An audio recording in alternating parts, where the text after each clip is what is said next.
Yes, my friends, in this video, I'm going to review the Samsung Galaxy S21 after more than 3 years since it first came out. I'm going to compare it against the iPhone alternative, against the most recent flagship phones, and I'm going to test every single one of its components to find out if it's still worth it right now in 2024. Before I start, I want to remind you that, at least for now, this phone has a very good price on Amazon, and since I assume a lot of you are interested in buying it, I left a direct link in the description, so at the end of the video, you can check it out. But anyways, let's begin. The first thing that caught my attention when I switched back to the S21 was its exterior design. It is a very elegant looking phone with simple but well thought out lines. It feels very good in your hand, and it has an incredible build quality. So yeah, even though it is 3 years old, it still looks and feels like a premium product. The only detail that I didn't like was that the volume buttons are located in the top right corner, and for a left-handed person like me, they are almost impossible to reach with one hand. And well, you should also know that some users didn't really appreciate that the phone has a plastic back instead of a glass back, which is the standard material for premium phones. But I don't really agree with those users. Even though it is not the most premium material in the world, plastic has a lot of advantages worth noting, like that it is almost impossible to crack or break. You can drop it from a rooftop or pummel it down with a hammer, it is not going to break. So you don't necessarily have to wear a sticky plastic case like you normally have to do with flagship phones, just in case something happens. As always, it comes with an under-display ultrasonic fingerprint reader that is, by the way, incredibly fast, almost as fast as the one on the new Galaxy S24. It comes with a USB-C port, and it is IP68 water resistant. Although, well, Samsung will not take care of any damage caused by water, so I suggest you don't try using the phone as a GoPro, just in case. When it comes to the internal components, it has a Snapdragon 888 and 8 gigabytes of RAM. Specs you would expect from a normal mid to high-end phone in 2024, something like an iPhone 13. Which makes sense since all of these phones have about the same price on Amazon. When this phone first came out, everybody was very surprised at how insanely powerful it was. And even though I was also aware of its insane capabilities at the time, I was also a little bit skeptical because I didn't think it was going to age as well as iPhones do. But now, 3 years later, I can say I was wrong. Performance on this phone is absolutely brutal. Every app loads up and runs at the speed of light, there's no game that can't be played at maximum settings, and the experience navigating the phone is impeccable. There's absolutely no bugs or hiccups, which unfortunately are very common in other Android phones. Obviously, there are some factors that help make this phone so fast, like that it has a 120Hz display, or that Samsung phones have a very good launcher installed, with incredibly snappy animations that help with that feeling of speed when you use it. But even if it didn't have any of these things, it would still be great. For reference, I have an iPhone 15 Pro as my personal phone, and I can't really notice a big difference in speed and fluidity as opposed to the S21, which, as I said earlier, is over 3 years old. But my friends, it gets even better. I'm pretty sure a lot of you already know, but if you connect your S21 to a display using HDMI,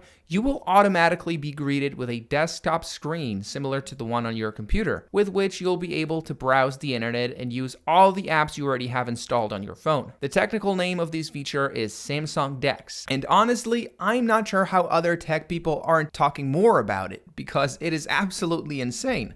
It is a computer on your pocket, literally. And even though it's not going to be as capable as your normal Windows or Mac computer, for average users who just want Chrome and Gmail, this is a perfect alternative to a separate computer or an expensive iPad. That being said though, to be able to connect it to a display, it's already using the only port on the phone. So if you want to connect a mouse or keyboard, they will have to be Bluetooth only. When it comes to the battery, I would say I'm pretty happy, considering it is a 3.5-year-old phone. Of course, it's not going to be as good as the S23 or S24, but it will be enough for a full day of usage without having to touch a charger. And as I said earlier, it has wireless charging, which is a big advantage for those of you who, like me, don't want to have any bouncy cables in your desk. Oh, and on top of this, it has the option to reverse wireless charge other phones or wireless earbuds. Personally, I have not not been able to use it with any of my phones or accessories, so please, if you know how to set it up, tell me in the comments. I will be forever grateful.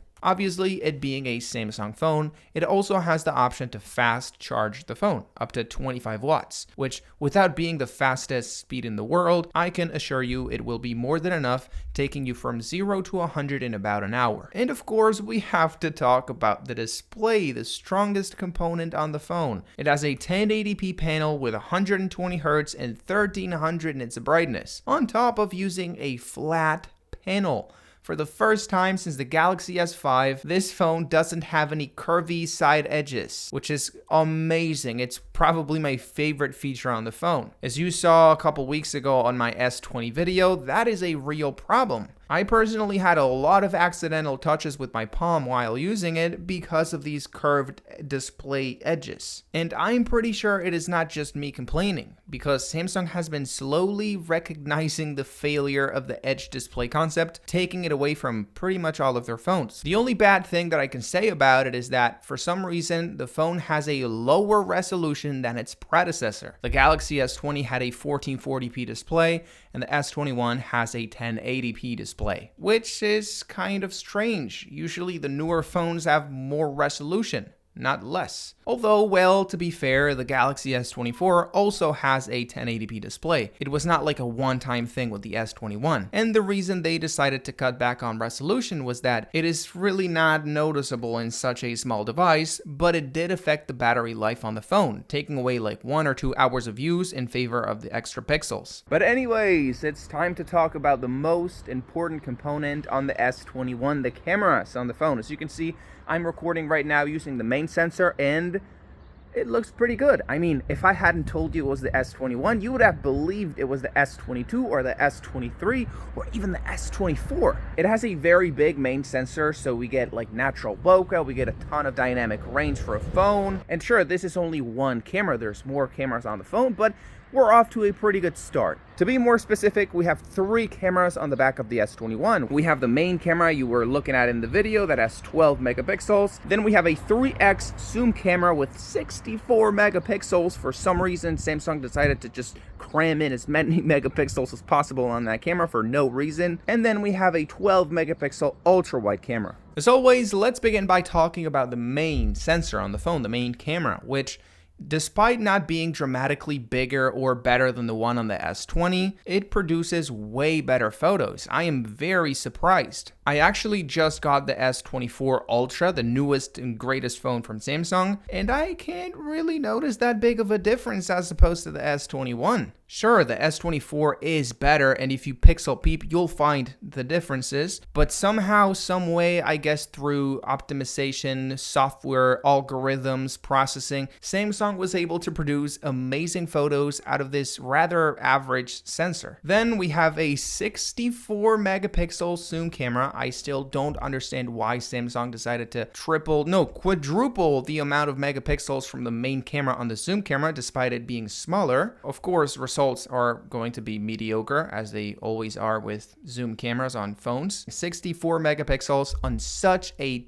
tiny little sensor are not going to make any difference in overall quality and sharpness. The photos are, well, I'm not going to say bad because they're not bad, but are just average. Average quality for a flagship phone in 2021. And last but not least, we have a 12 megapixel ultra-wide camera, which is very good, very fine. Samsung always does an amazing job with ultra-wide cameras, and despite it not being as good as the one on the latest and greatest phones from Samsung, it is very, very good. It is definitely better than the one on the iPhone 13 and iPhone 12, which are kind of the competitors to the S21. The only thing that I didn't like is that it is a little bit distorted on the edges, even though this is pretty much impossible to fix because, every single ultra-wide camera has to have some level of distortion. Even professional $3,000-$4,000 DSLR cameras have this issue. But if you combine the decent sized sensor with the great optics and the processing that Samsung does on their images, you get very good looking results. And of course, we also have to talk about the selfie camera, a very good camera in many ways, but it is also a weird camera in other ways. First of all, it is a 4K 60 FPS camera, so it's going to be very sharp. It has a ton of dynamic range for a tiny selfie camera. As you can see the sky and my face at the same time, so dynamic range tick. pretty good. But if I shake the camera, there's this yellowing effect that I've not seen in any other phones from Apple or from Samsung. And I think it has to do with like the automatic electronic stabilization that Samsung included on the selfie camera, which sure, if you're holding the camera steady, it is very stable because of this. But as soon as you're like running or doing something with like more movement, it just becomes yellowy and it just breaks the footage altogether. The only thing left now is to answer the question, is the Galaxy S21 worth it in 2024? Well, I believe so. Yes, I think it is very worth it. Of course, it is not a perfect phone. It has a plastic back. It has volume buttons at the top right corner of the display that are unreachable for left-handed people. But in pretty much every way, it is an amazing phone. It has a very good looking design, very good processor, very good cameras, very good battery life, very good display. It is a very good phone. And as I said earlier, it has a very low price on Amazon. So quality price ratio, it is a good deal. We have a link in the description for the phone. Now that the video is about to end, I highly recommend you go check it out.